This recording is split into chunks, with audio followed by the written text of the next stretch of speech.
What is going on, Akiya Hunters? Welcome back to another episode of Akiya Vlog, where I visit empty houses in Japan and give you my analysis of how that's going to perform as a rental property.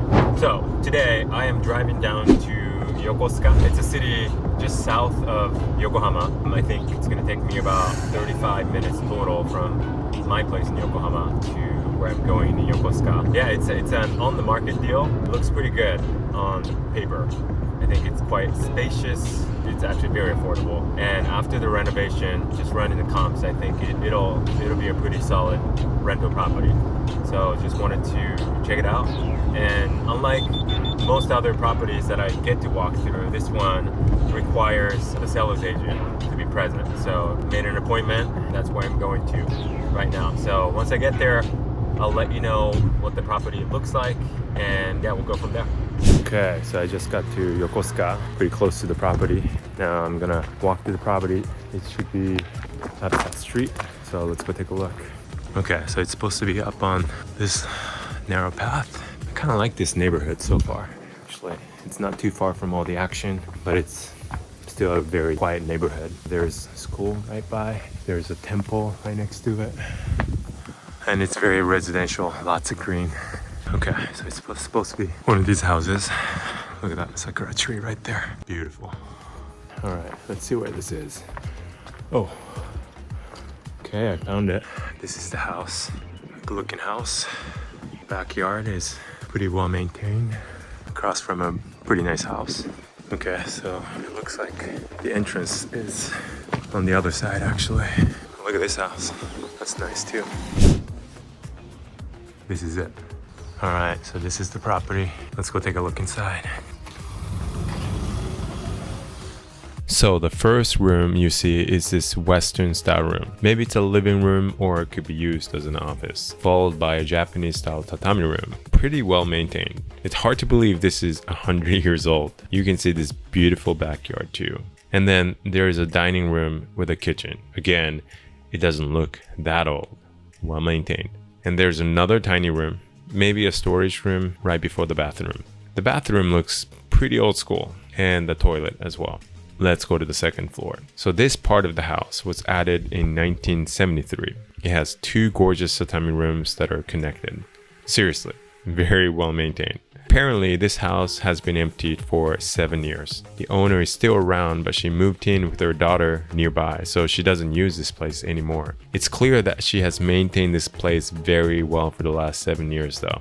It's in a very quiet neighborhood. It feels very peaceful. So I just finished with the walkthrough, and I talked to the agent a little bit, and since it's really beautiful out here with this little park with the sakura tree in the back, I wanted to do a quick recap video here. So that house is quite old. Actually, the first floor was built in Taisho 12nen, I think, so over 100 years old, right? That's really, really old from the Japanese standards, for sure.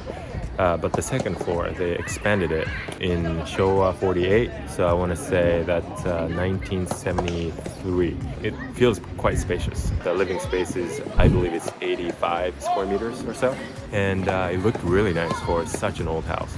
So the owner definitely took good care of it. This house has been abandoned for 7, almost 8 years, the agent said, but obviously they took really good care of it for the past 7 years.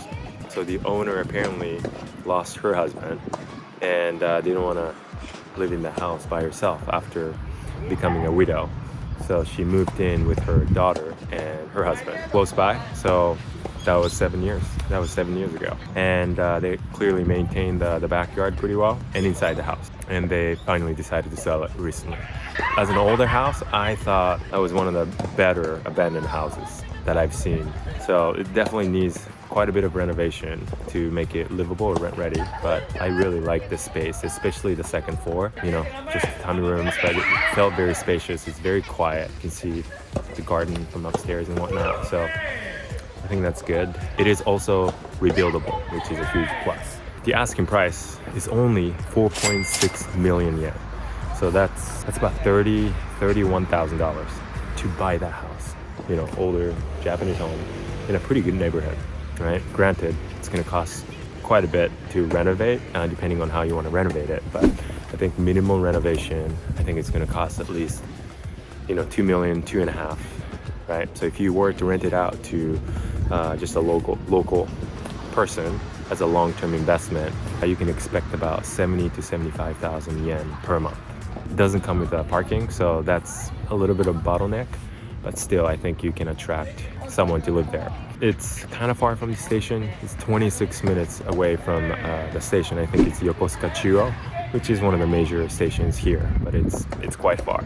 2 kilometers or so. But there are a bunch of buses that take you to the station and other parts of Yokosuka. So that would be the form of transportation without a car. You can obviously bike to the station too, and if you bike, it'll probably take 10 minutes, which is not too bad.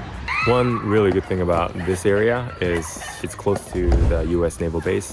So if you're targeting the US personnel, I think they have a housing allowance, and if you can rent it out to someone from the base, you could probably make more than what you would charge to a local tenant. So I think there are some restrictions on what can be rented to the base, but if you can clear that, it could be a very good investment. Honestly, I really like that house itself, but also I like this area. Yeah, I think it would be a good buy in my opinion. Just going back to renting it out to a local tenant, 70 to 75,000 yen per month as a long-term rental, and I think the all-in cost with renovation, closing cost to purchase price, I think it's going to be about 7.5, maybe 8 million yen to acquire. Still, it's very cheap.